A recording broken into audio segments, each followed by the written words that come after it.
A very warm welcome to this edition of the 6 p.m. primetime newscast on Équinoxe Television. Thank you for joining us live from Cameroon's economic capital, Douala. I am Bable Jonathan. In our top stories in this edition of the news, gunmen attempt to disrupt the celebration of the 40th anniversary of priesthood of Bishop George Nko of the Kumbo Diocese in the northwest region of the Republic of Cameroon. They were quickly pushed back by security and defense forces, and the gun battle sent shock and panic waves down the spines of attendants of that ceremony, including Northwest Governor Adolphe Lele Lafrique. And also in this newscast, we shall talk about the new twist of the Anglophone crisis with the increasing use of explosive devices and sophisticated weapons by non-state armed groups in the northwest and southwest regions of the Republic of Cameroon.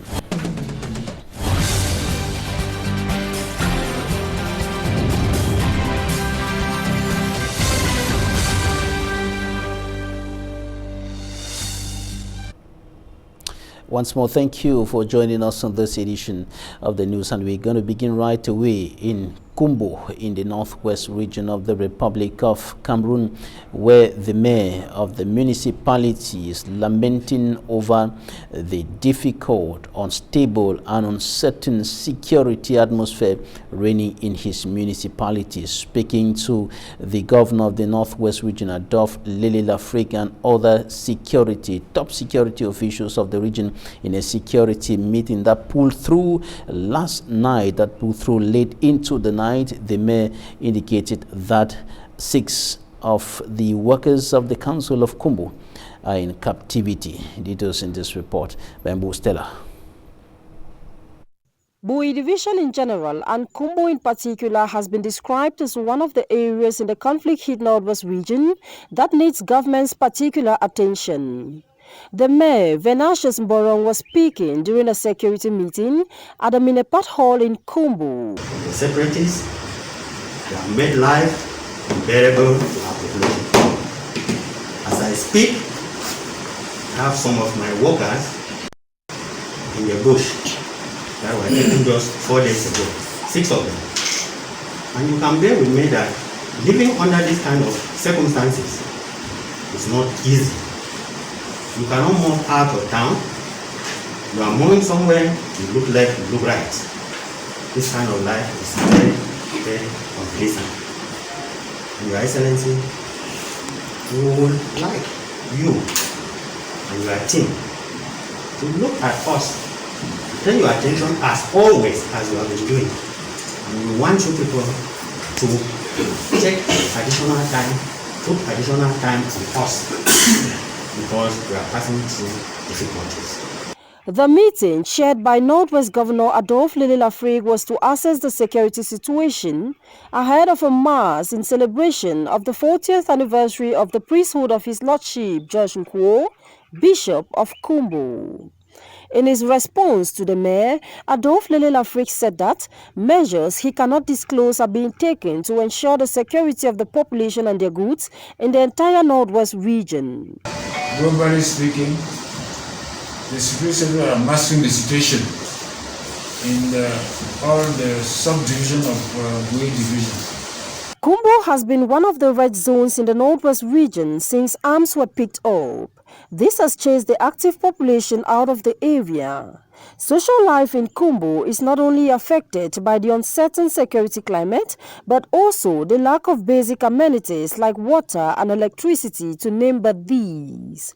The municipality's head says they are working to having the economic and social life of Kumbo return to normal.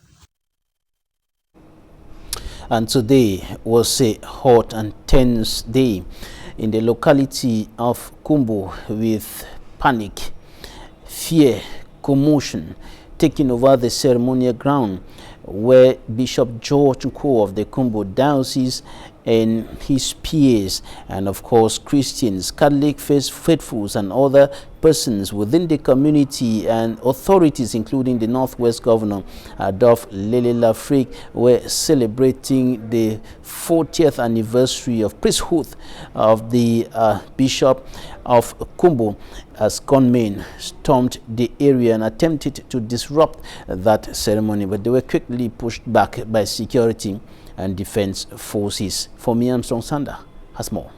Planted in the house of the Lord, they will flourish in the courts of our God. At the ceremonial ground of the St. Augustine College saw in Kumbu, Bui division of the Northwest region, all started and is unfolding normally for the Ruby Jubilee of His Lordship, Bishop George Kwo, Bishop of the Kumbu Diocese. Few hours later, everybody is on the floor with loud sounds of gunshots echoed across the town of Kumbu from far and closer to the ceremonial ground. Men and women, boys and girls are frightened, lying low to escape from gunshots and bullets. We hide our gunshot. Play our part. Why? We don't know. The only thing is that we need peace in our land. That's the only thing. Good all side. All are human beings. Many are dying. We don't want. Many are dying. Yes, many are dying. Both the armed boys, the military, and all are delivered by women. All are delivered by women. We are crying for our land, and we are also crying for our children. All are delivered by women. A woman can never leave a child. That this child is not my child. Gunshots in the heart of a popular religious event with a heavy military presence and the security assurances of the governor on the eve of the event. The governor is also aware that normalcy is yet to fully return to the division and the region, and goes further to promise to turn all stones. The government is determined to bring long-lasting peace in this division and the whole region. No stone will be left untouched to bring back normalcy to Bui division, foremost to the city of Kumbu. The pacification effort of the administrative authorities, the operation to secure the division and the whole region that I have long started will continue and will be increased to face the present situation. The ceremony before the unwanted interruption was all in honor of the 40th priesthood services of Bishop George Kwo, described by the Archbishop of Bamenda as a shepherd standing by his sheep in a difficult environment and ready to die for his flock. The bishop is exercising his ministry, especially as chief shepherd of the Diocese of Kumbu in these difficult times. And we are witnesses to the fact that he is close to his sheep, he is standing near to his sheep, and he is ready to die for his sheep. And this is a very, very big testimony to the gospel message which is preaching to the people and which is giving out to the world. Bishop George Kwo uses his Ruby Jubilee to preach truth, humility, forgiveness and reconciliation. Jesus Christ tells us he's the way, the truth and the life. And we need to be able to face the truth as it is.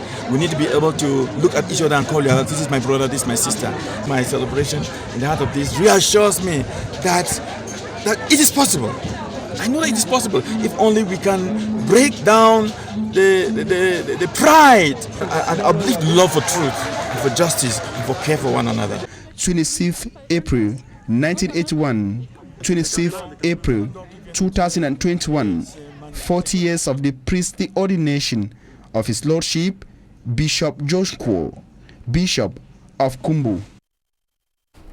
After that attempted attack by civilians or armed men in Kumbu, stopped by security and defense forces, explosive devices came into play, and explosive devices exploded at different places within the locality, as our correspondent Mbu Stella tells us, and the situation remains quite unstable in that part of the country. And a political analyst, Adrien Ebako, thinks that this is the result of government's failure to use appropriate measures to solve the root causes of the conflict in the northwest and southwest regions of the country. Take a listen to him.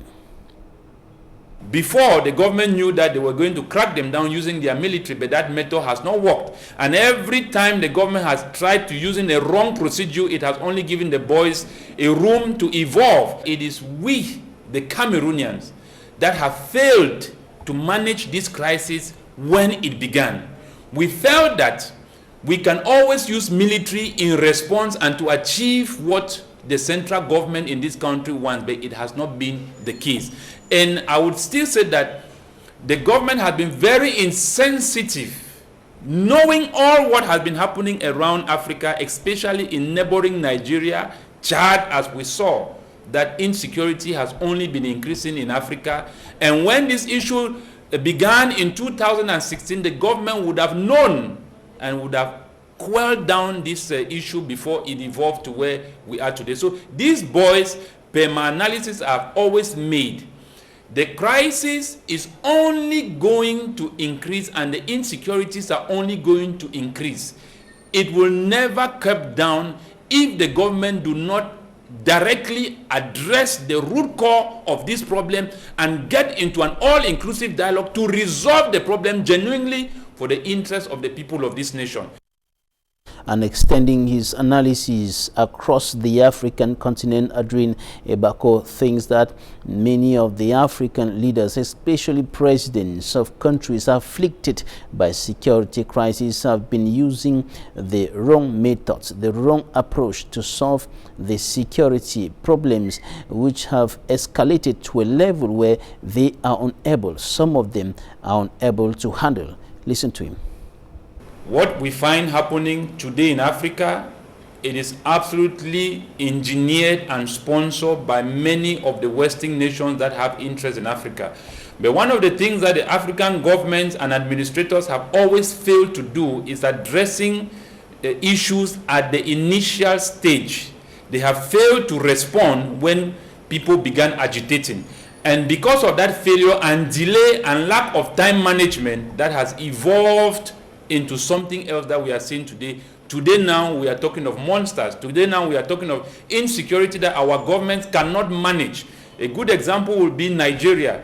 Today the president of Nigeria is calling in the United States to help him build stability and security in Nigeria. A giant nation, Nigeria, calling on the United States for security in his nation. That is just to tell you that Buhari in another way is telling us that he can no longer manage the insecurity in his country and the government has failed to manage the insecurity. So this is just to tell you that what Nigeria is going through is what we see today in Chad, is what today we see in Central Africa, is what today we see in Mali, in Ivory Coast, and many, Ethiopia and many other places, Cameroon, we are talking today. Adrien Ebako, political analyst, speaking there to Njombe in the Mongo Division, littoral region of the Republic of Cameroon. 2 persons have died in a road accident on National Road number 3. A motorcycle rider who came into a collision with another vehicle in that accident. Immaculate Fogwe has more. Underneath this heavy-duty truck is the lifeless body of a pregnant woman who was on board a motorcycle. The motorcycle rider and the woman were knocked down by this truck along the National Road number 3, precisely in Pinja in the Mongo Division, littoral region. The bike rider died few hours after he was admitted in the hospital. According to residents, the deceased were returning from a wake-keep.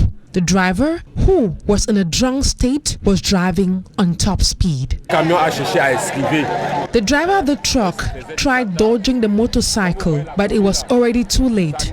That is the lifeless body of the woman lying under the truck. When the lady was about getting on the bike, I heard her sisters warning her that the bike rider is drunk and that she should take another bike.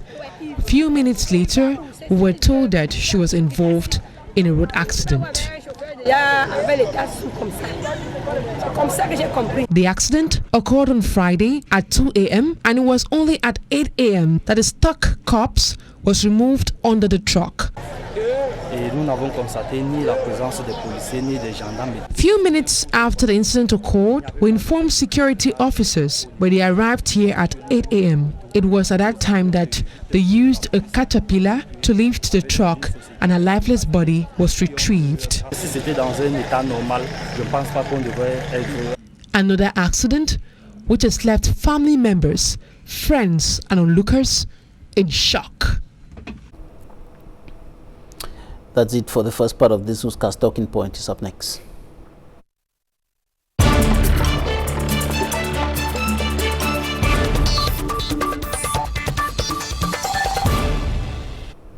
Thank you for staying with us in Talking Points. Today we are receiving one of the special advisors of the National President of the Cameroon Renaissance Movement, CRM, political party, Mutaga Silvanus. Thank you for joining us today. Thank you, Mr. Babula Jonathan, for inviting me once more on this prestigious platform in the Talking Point. I wish to use this opportunity to greet all the inmates of the Kondengi Central Prison, the principal prison of Yaoundé, the Boya Central Prison, the Bamida Central Prison, and those of the Nube Central Prison. And also joining us from the Accra, Ghana, is Dr. Donwi Peter. He is the Chief Executive Officer of the Pan-African Institute for Development. Thank you for joining us today, sir.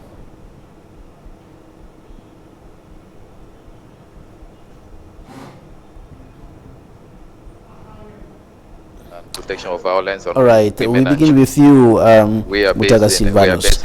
Today was a difficult, a tense, and a very hot day in Kumbu, in the Bui division. When you look at what happened today during the celebration of the 40th anniversary of priesthood of His Lordship George Nko, Bishop of Kumbu, what's your take about the crisis that has been going on for about 4 years, close to 5 years today? Mr. Babula Jonathan, this is part of the recurrent attacks that houses of worship have been suffering from in recent times. We can imagine that in 2011, that was on the 16th of July in 2011, the Jandala extremist Islamic group in northeastern Iran killed about 17 and injured 270.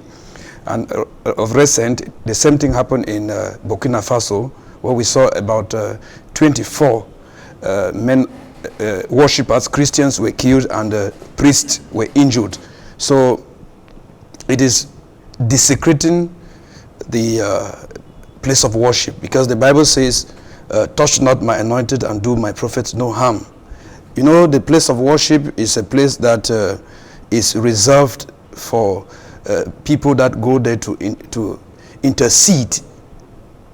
They lift up prayers on behalf of the suffering people. They lift up prayer for God to intervene in issues that are affecting the society. So if people cannot respect such places, such gathering, a holy gathering, I think that it's not something we would want to accept. But like it is at this particular juncture, if you look at what is happening in the two English-speaking regions of Cameroon, you understand that it is separatist extremism. It is when to what we call separatist extremism. You find that the people, the separatists, have been carrying out acts of atrocity of recent, and this is in retaliation to the maybe the extremely military brutality that has been observed on daily basis. But going to attack a gathering of holy men, it's like it's commonly said, whoever the gods want to strike, they first make mad. I think these people who did such a thing, they are calling on the wrath of God upon their lives. So the attack of today took place on the campus of St. Augustine College, where the celebration of the 40th priesthood anniversary of Bishop George Nko was taking place. And despite the military presence, despite the heavy security deployment, the armed men still succeeded to launch an attack, and they were quickly pushed back by the security and defense forces. When you look at this persistence of the non-state armed groups coming to attack, even in an area heavily guarded, in an area with heavy military presence, what do you think about the unfolding of things over there? You know that as the government in place keeps on pretending as if nothing is going on in the two English-speaking regions, telling us, deceiving the international community that the situation is under control. These guys keep on developing new skills every day. And to be very frank, in the days ahead, I'm quite sure that the military will not be able to stand to face these guys anymore, because they are no longer afraid of the military. I think it is out of desperation, you know, when people find that the only way they can express themselves is through violence, you find that they will be forced to use violence means maybe to make themselves hurt. We know quite well that most of them are not happy with the so much glamour decentralization which is in place. We heard of recent people like Senator Belamoki, who were complaining that decentralization is not satisfying the aspirations of the Anglophone, and that most of the texts that came in were still in French and other like. So you find that this is frustration, and the government in place, if there is anything that should call their attention, I think the mere fact that this attack has been carried out on men of God. We know the contribution of the Catholic Church since the days of the late Cardinal in seeing that the Anglophone crisis be given due consideration at the Parliament or be resolved. So the separatists have so much respect for the Catholic Church.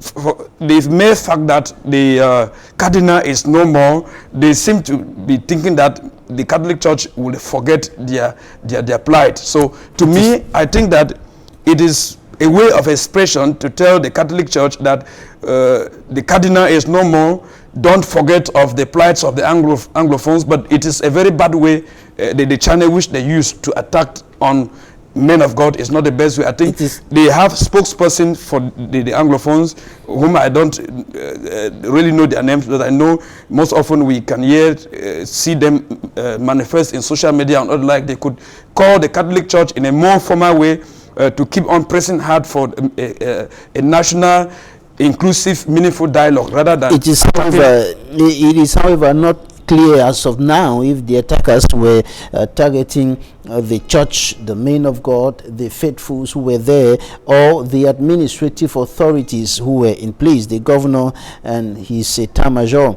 It is not clear as of now, but we do know that the attackers before that kidnapped some workers of the Kumbu Council, not necessarily those who attacked today, but some other persons identified or attributed, linked to the non-state armed groups, said to have kidnapped over 6 workers of the Kumbu Council. The mayor was lamenting over the unstable security situation in his area of command during a security meeting last night. Yes, Mr. Babula Jonathan, you just said that maybe these separatists had to attack the gathering of Christians because they were administrative officials there. They were. No, I said it's not clear if they were targeting the men of God, whether they were targeting yes, administrative officials who were there. Whether they had any grievances against the administrative officials or the military. It is commonly said in Africa that if you cannot eat the yam because the yam is bad, you will eat the yam because the oil is good.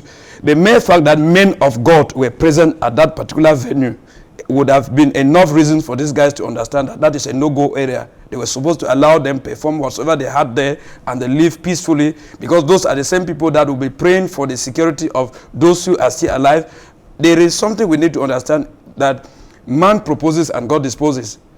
Those who are vying for separation, I think they should understand that separation can never occur if God does not approve of it. It can never occur if God does not approve of it. Now, let's go to Accra, Ghana, where we have Dr. Ndonwi Peter, CEO of the Pan-African Institute for Development, on the line. What do you think about the attack today, the attempt by some gunmen to disrupt the celebration of the 40th priesthood anniversary of Bishop George Kwo in Kumbu today? Well, good evening. It's really a pity for me to learn about such an attack. But however, it is something that we should understand that Cameroon now is in a very complex type of crisis that we actually have to sit down together as brothers and sisters, as Cameroonians, to look at the possibilities of coming out of this type of crisis.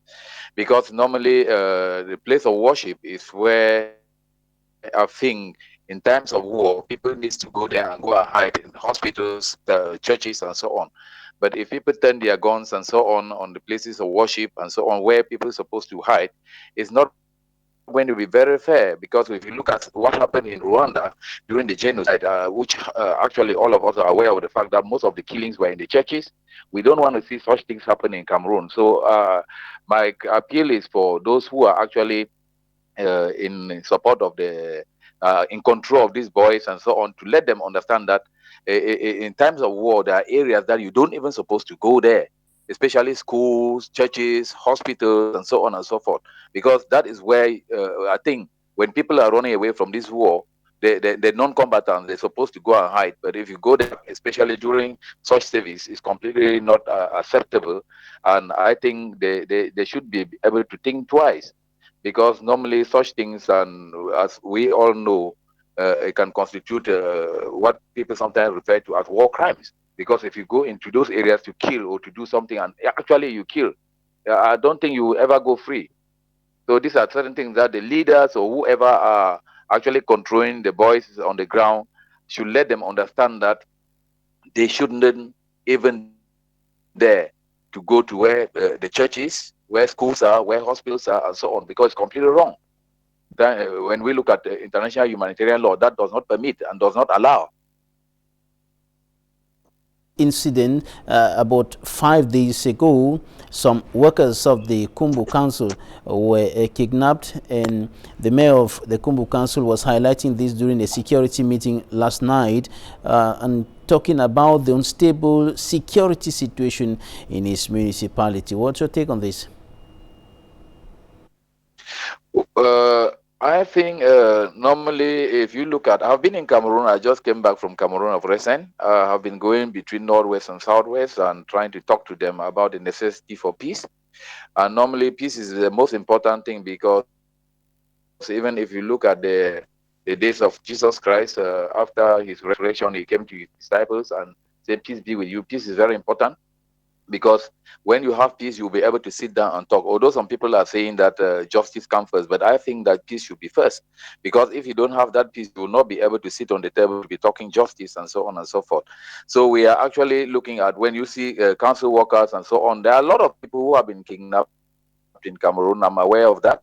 And it's something that we are trying to come up with a conference in Ghana here, where we think we're talking to the various parties, the various factions and so on, that they should come, let's sit at brothers and sisters and look at our faces and be able to look for a possible solution out of the crisis, because we best know these problems, we know our coping strategies, and we exactly know how we can solve it.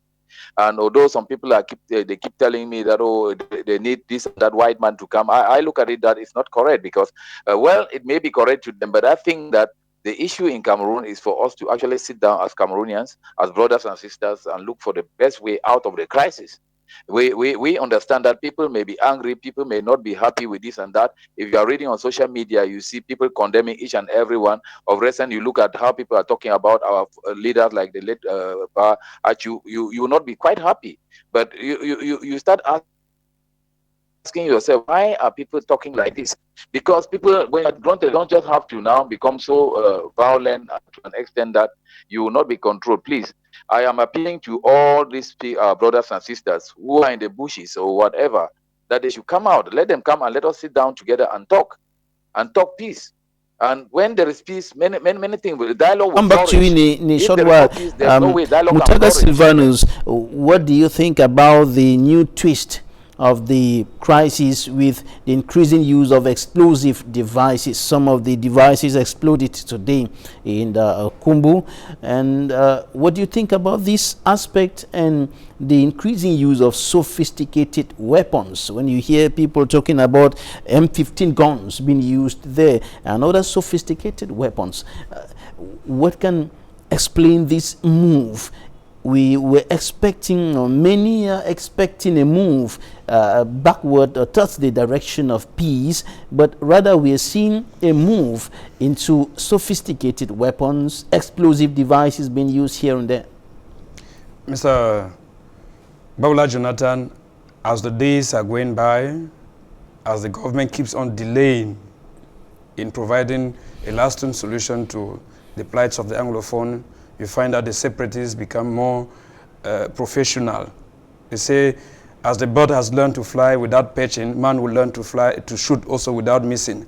So you find that these boys, they are developing new skills every day on how to manipulate weapons, and most of them are buying more sophisticated technology. Don't forget that they also go online. They could be having research on, carrying research on how to manufacture explosive. It wasn't like that in 2016. They hadn't any idea on that. As the days are going by, they resort to that, and it is regrettable that we are at that particular juncture. And I think that this is a wake-up call. If they can start manufacturing things that can explode 100 meters, 300 meters, don't forget that it may go to an extent that they will go in manufacturing, why not ballistic missiles. So the government in place has to be very careful.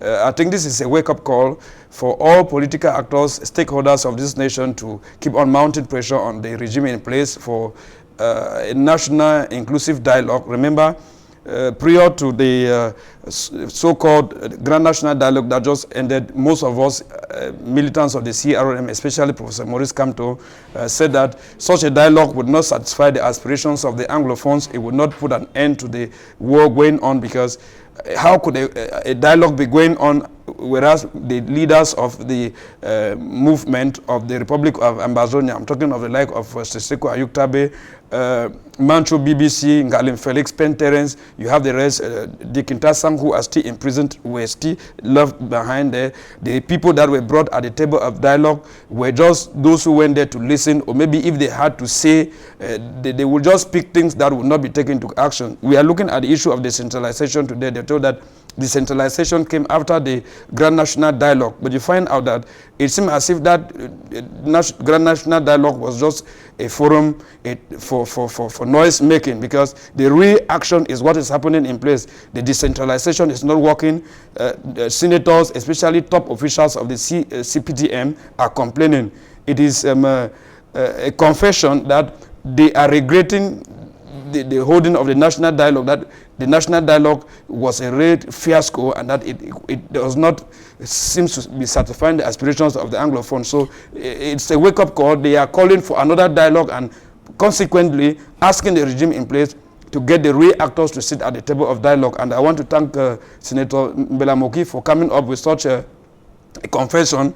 You know, in politics, words hide words. So if a man of his caliber will tell that he's not satisfied with the way decentralization is happening, you understand that it is a way of confessing, regretting that, oh, if I knew, I would not have been part of the national dialogue, because this dialogue is not yielding fruit, and history will hold us responsible as part of those who went and sat on at a table, use the taxpayers' money. However, those who are close to the head of state or the CPDM will tell you that it is yielding fruits because of the institutions that have been put in place and some progress that is being made at that level concerning the functioning or the implementation of the new decentralization code. Now, Dr. Ndonwi Peter, what do you think is provoking the switch to explosive devices and more sophisticated weapons by non-state armed groups in those two regions, the northwest and southwest regions? Yeah, if you look at it, what is provoking is that I think it's out of frustration. They themselves it's out of frustration. They certainly really that people they should sit on the table and talk. I've been talking with so many of them out here in diaspora, even some of them, and those in prison. I've been talking with them, talking with those who are some of the boys in the bushes, and so on. And it's out of frustration, obviously. And you know, when people become frustrated, they tend to behave the way they behave. But that's why I'm calling for caution that if you are even frustrated, please, there's a way of going out of your frustration rather than using the barrel of the gun. You can actually get to your brother and say, this is it, this is what is it. So how can we actually solve this problem? And that is the reason why we are trying to come up with, we are actually working hard to come up with an international conference on peace and security in Cameroon, in Ghana, where we have already been talking with the various key stakeholders and the various parties concerned. And we're just working now on the last part of the arrangements to ensure that Anglophones, our brothers and sisters, should come and let us sit together as brothers and sisters here in Ghana and talk and look at our faces and see how can we come out of this situation? How can we be able to solve this problem without the barrel of the gun? How can we be able to make sure that our objectives, the objectives that people are actually asking, should be achieved using diplomacy, using sitting on the table with our country, with our state, with the parties or with the various government institutions, and we talk, because that's the best way out. Because normally, if people don't sit and talk, things go out the way it is. When I'm so saddened that people are explosive and so on is now killing here and there. I am not in support of the killing of anybody, and normally I can't create anybody on earth, and normally I just support the killing of our brother. When I see regular army personnel being killed, when I see this and that being killed, it's not going to help us at all, because I keep on saying that we remain brothers and sisters, and let us look at how we should be able to solve Cameroon, this problem. and you are inviting Cameroonians out of Cameroon to solve the problem. Why the choice of Ghana? Why out of Cameroon? You know, normally, you know, in a conflict-prone area like Cameroon, if you really want to amicably solve the crisis, you should take it out of the country. If you look at conflict resolution and peace management, you understand that if we get out of Ghana, it will be safer. Like we have been talking to some of the leaders out there, the leaders of the boys out here in diaspora. Some of them didn't come to the Grand National Dialogue because they were afraid of their security. And we believe that here in Ghana, they will be able to come and will be well protected, and people will be free to talk. And we will be able to discuss as brothers and sisters and look into our faces and see exactly how we can come out of this. And then we try to see how we can co-opt among the various different parties and put in place people who will be able now to talk in terms of if there's that necessity for dialogue. It should not be the 1,001 fractions that we are seeing here and there, because with the 1,001 fractions, the government finds it very difficult to know with whom am I going to talk with. And these are some of the things that people want to position themselves, but at the detriment of our own people. And that is why we say that they should come here and let us be able to talk as one. Mutaga Silvanos, do you think that a problem in Cameroon will find solutions out of the country, in Ghana? I think Ghana may present a neutral ground for the participant in a dialogue to sit and discuss freely. You know that we are in a country in which the least gathering that does not seem to be such a gathering of singing praises to the CPDM regime will be dispersed. So I think Doctor might have chosen Ghana because he thinks that there they would have that tranquility. But this solution, especially for the Anglophone crisis, will come from home. Because those who are fighting the real war are those who are at ground zero. And if there is any dialogue in the Northwest and Southwest region, if there is any dialogue that would have to put an end to that war, the boys in the bushes, those in the remote areas, those who are in the carriers of the arms and all the like, would have to be called. And this is the work of their leaders. Right. I said in one of my interviews on a TV channel that there are only 2 people in this country that can put an end to that war. Mr. Biya can call his soldiers, tell them to go back to the barrack, and Mr. Ayuk Tabe, who is in the prison, if he's in his free mind, he can tell these boys, the boys in the bushes, I mean, that drop your arms and let's see how we can put an end to this thing. Because even though the situation seems to have gone out of his hand with the different factions, with Dr. Sako leading here and there and so on, but you think that he can bring in a serious influence on the non-state armed groups to drop their guns and come out of the bushes. Thank you very much, Mutaga Silvanus. You are one of the special advisors of the national president of the CRM political party, Professor Maurice Kamto. Thank you for joining us today. Thank you so much for inviting me. I think it's an honor for me coming here every time you give me that opportunity to talk out to Cameroonians, and especially to tell them that peace is one of the most valuable things we should cherish, and that if there is any way we can fight for it, let us not relent. We should fight for it. President Paul Biya said we should be hungry for peace. We should be hungry and tasty for peace. Thank you very much, Dr. Ndonwi Peter, CEO of Pan-African Institute for Development, who was with us live from Accra, Ghana. Thanks, ladies and gentlemen, for staying with us. That's it for today. Have a nice weekend in the company of our programs. Equinoxe, last edition for this week comes up next.